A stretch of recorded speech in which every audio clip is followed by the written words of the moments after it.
Hello, everybody. Welcome to episode 114 of Cameron Sports Podcast.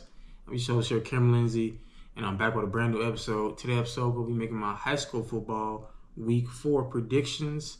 I have a couple games here, different states, different part of the countries, and here to get my game picks and predictions, key players in these matchups. But yeah, let's get right into it. First game to talk about: T County versus number 22 ranked Thompson Warriors. They're 1-1. They play, of course, this Friday, September 5th, 7 p.m. Thompson, they beat Carver Montgomery their first game. They lost in a close one to Grayson, one of the top-ranked high schools in the nation. But, even though Grayson lost their starting quarterback, four-star North Carolina commit, Travis Burgess, I'm pronouncing his name wrong, but he went down with a season-ending injury. The backup quarterback stepped in. It was a close game. It even went into overtime. And Grayson ended up winning 24-23 over Thompson, which I predicted it would be a close game. Like last year, it was a 1-point game. And this year, it was a 1-point game. Low scoring. Both teams turned the ball over. Both defenses stepped up. Like I said, there's 4 or 5-star players on both sides of the ball, so I knew it would be a good game. Key players in this matchup, of course, just like against Grayson, quarterback Trent Seaborn, 2027. Seaborn has been the quarterback for Thompson since his 8th grade year, so he's been playing varsity for about 4 years now because he's a junior. He started 8th grade. He won the state He helped the team win the state championship as an eighth grader. So he's been, got a lot of experience under his belt, won a couple state championships, also, like I said, 8th grade last year. And, so also they got three-star receiver Darian Mosley, 2027. 2027 defensive back Makai Fleming. Defensive end Cameron Pritchard, a 4-star Oregon commit in 2027 class. So, that's just a few players right there, key players. But Thompson is loaded. One of the top powerhouses in the state of Alabama. 7A football, along with Central High School here in Phenix City, Alabama. 2 powerhouse schools that I expect to both be in the state championship game, again, just like the past few years. Of course, prediction, I'm going Thompson. I think Thompson's just too talented. They ended up at 1 point, only lost by 1 point in a close one to Grayson, one of the top high schools in the nation, in the state of Georgia, and in the nation, period. So, Thompson, they are a force to be reckoned with. They have a really great head coach, led by their quarterback, Trent Seaborn, 4-star 2027 recruit. And, I think Thompson's going to win this game pretty handily. I think, like I said, they could hang with Grayson. They can just about hang with anybody. Next up, got Auburn Opelika. This game actually happened yesterday. Because, like I said, today is Friday as I'm filming this episode. It was a very close game. Auburn, winning 17-10. It was low scoring. I went with Opelika. I thought, like I said, them coming off a great win the week prior to this week. They were 2-0. Auburn coming off a big, huge loss their last game, and they ended up losing 42-14. So I thought it would be a close one, but I thought Opelika would get the win. In the 100th meeting, this is an old rivalry that goes back years, decades between Auburn and Opelika. This is the 100th meeting between these two high schools. It was a very good game yesterday. Congratulations, Auburn, coming on top against Opelika, getting the much needed win to bounce back from last week. But yeah, I didn't change my prediction. I wrote it down, Opelika. But I can admit I was wrong in that game right there. Next up, we got the backyard brawl between the Station Panthers and the Central Phenix City Red Devils. It's Friday, 8 o'clock p.m. Key players in this matchup: quarterback Bobby Coleman, 2027 4-star offensive lineman Jatori Williams, if I pronounce his name. Sorry if I pronounced your name wrong. Safety Tony Arnett, 3-star Liberty commit, 2026. And that's just, and of course, Tristan Lyles, 4-star linebacker. Can't forget him. Even his brother Adrian Lyles to another elite pass rusher who has a couple FBS offers, Division I schools, even Power 4 offers. Central, like I said, just like Thompson, Powerhouse School, Central is ranked. They're not in the top 25 national rankings, but they're in the top 50, so they're not far off from the top 25 rankings. Central, they came off a huge win last week against the First Academy, 38-35. Bobby Coleman was named Offensive Player of the Week in the state of Alabama. He balled out. A lot of the players on Central balled out. They have a great coach in Patrick Nix, former Auburn quarterback back in his day. So Central is like they don't replace players, they reload. So whatever players they lose, like a Cam Coleman last year, I'm forgetting y'all. T.J. Parker at Clemson, A.J. Harris at Penn State. They always reload. So they Central, and like I said, last year, with Central's quarterback last year, he's now at Tulsa. Bobby Coleman Jr., and he's the man now. He's showing why he's a 4-star recruit and only going to continue to get better. And he's only a junior, so he's going to have another year at Central. I definitely look forward to hopefully getting him on the podcast to interview him, because I ain't gonna lie, y'all. As soon as this football season ends, I'm gonna be having some interviews lined up that I'm going to try to do. Coaches, especially players mostly, but if I can get some coaches, that'll be dope. But I'm going Central in this game big.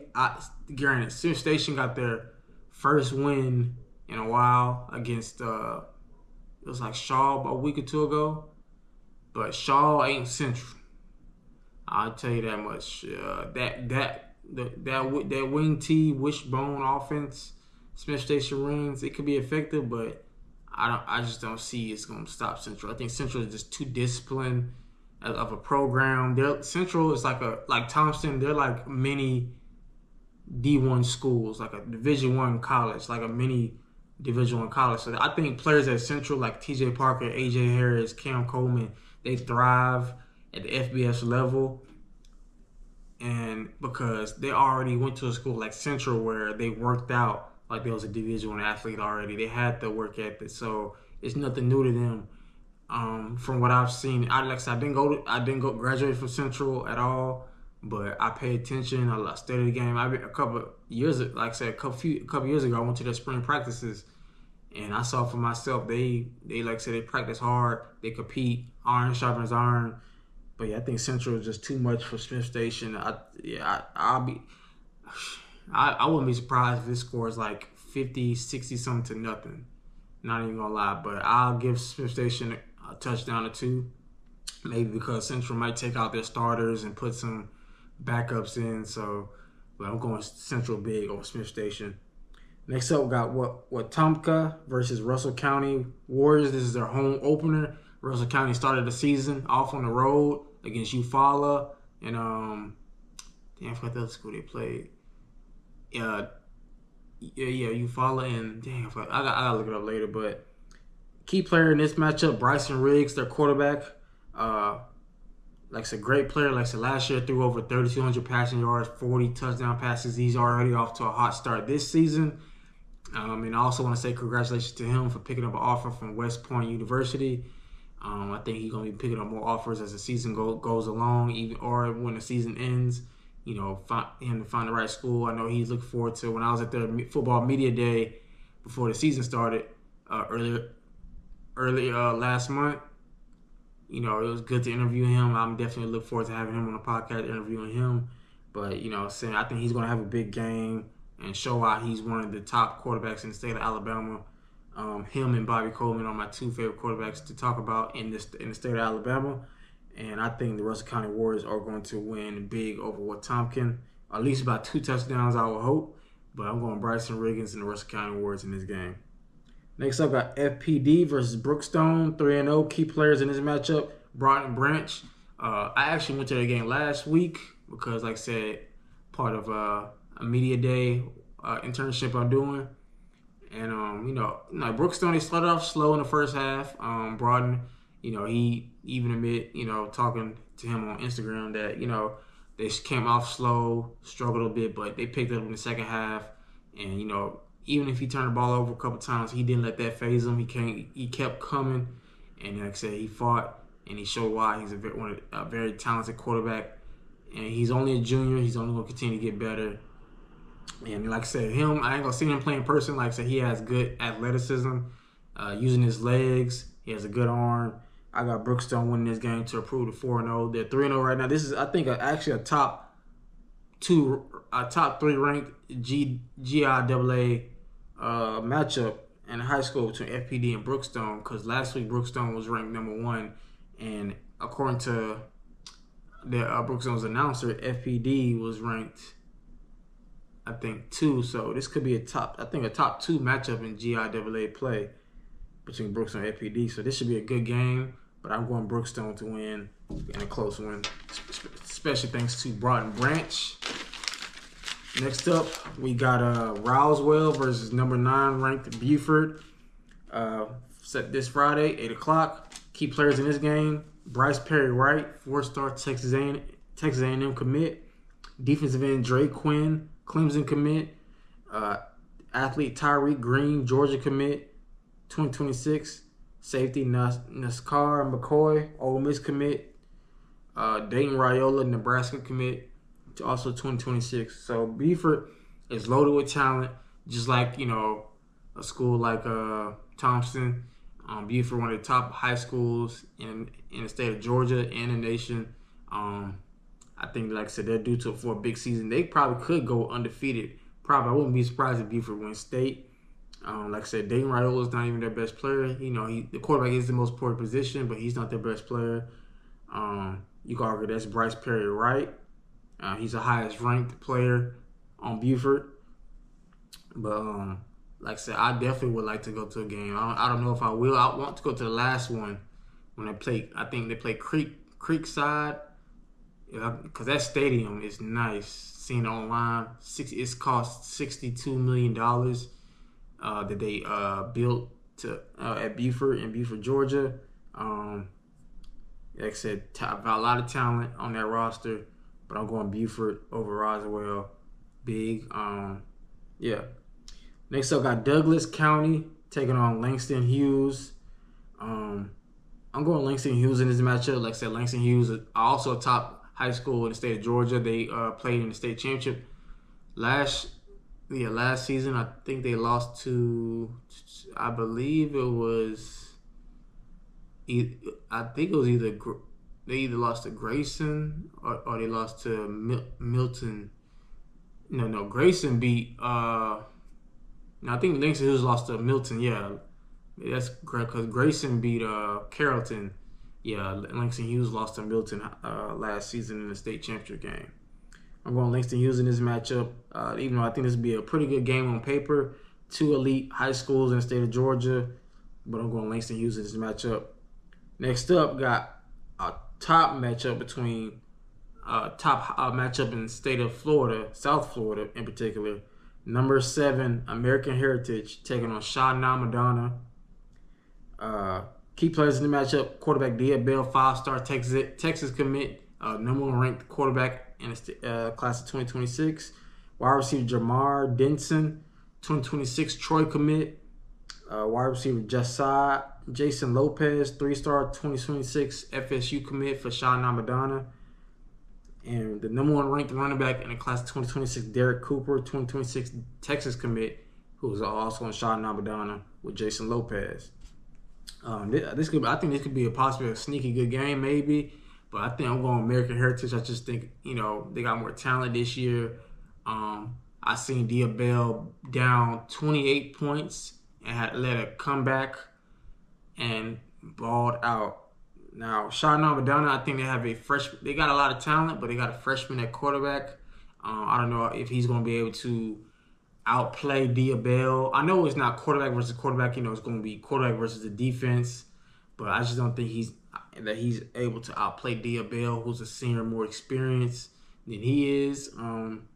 Like I said, even though Shawnee Madonna do got talent. Now, like I said, Jason Lopez, he's a 2-sport athlete, 3-star recruit at FSU. So he's going to Florida State to play basketball and football.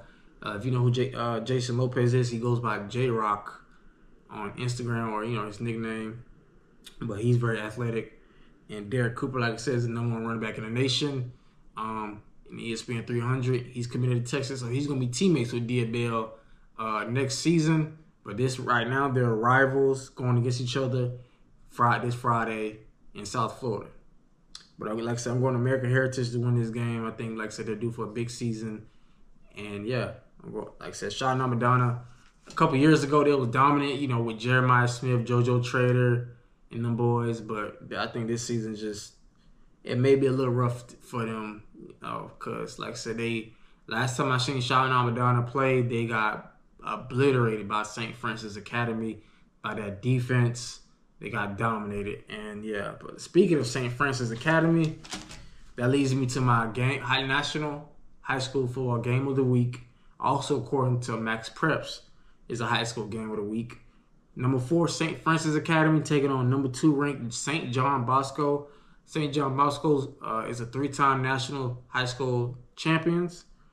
This game will be this Friday, 10 o'clock p.m. So for those who can stay up, watch it. I think it'll be on Max Preps. Like I said, it'll be 10 o'clock, late game. Some key players in this matchup.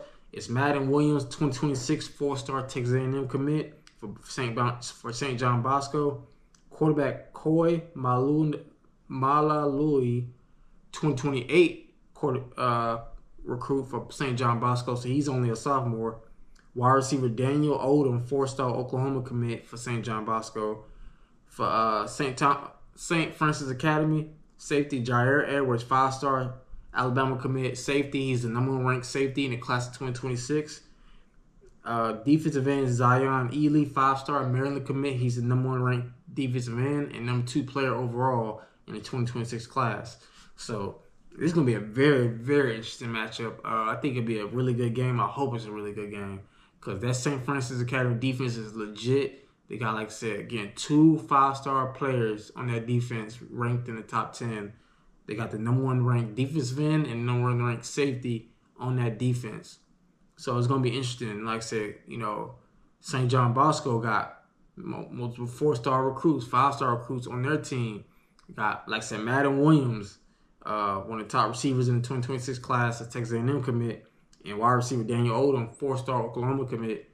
Like I said, it's going to be really close, but I'm going with St. John Bosco. I just think their offense probably is going to be a little bit better than St. Francis, just a bit. It could be a low-scoring game, but I think St. John Bosco will find a way to win and get the win over St. Francis Academy. But I think this will be a great game between 2 elite high school football programs, especially this season. I definitely look forward to watching the tape of this game.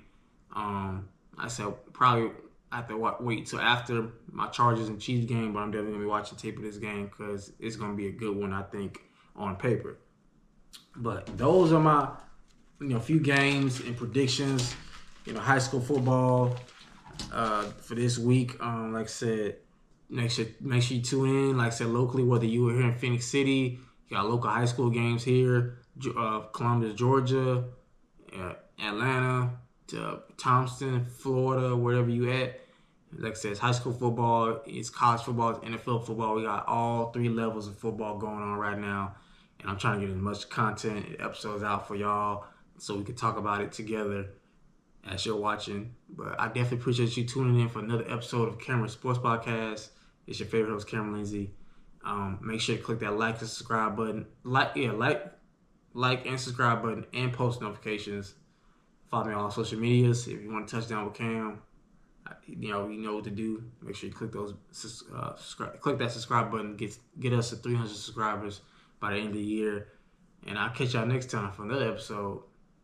Take care.